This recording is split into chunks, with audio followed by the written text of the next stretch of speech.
there.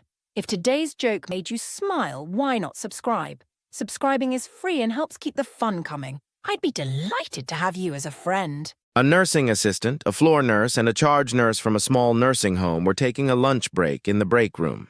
In walks a lady dressed in silk scarves and wearing large polished stone jewelry. "I am Gina the Great," stated the lady.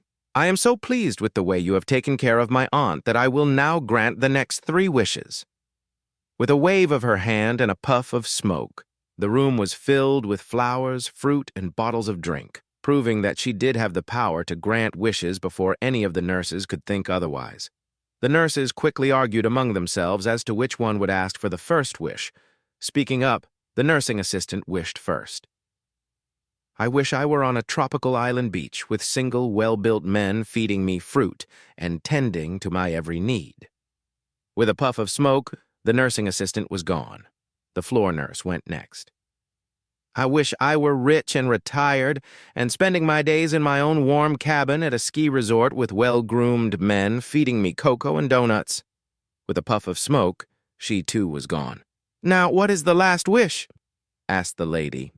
The charge nurse said, "I want those 2 back on the floor at the end of the lunch break."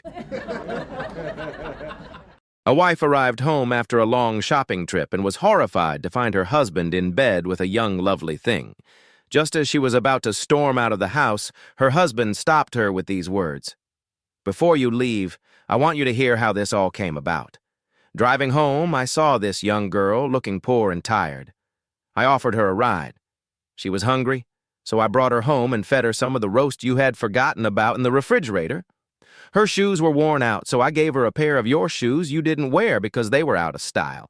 She was cold, so I gave her that new birthday sweater you never wore even once because the color didn't suit you. Her slacks were worn out, so I gave her a pair of yours that you don't fit into anymore." Then as she was about to leave the house, she paused and asked, "Is there anything else that your wife doesn't use anymore?" And so here we are.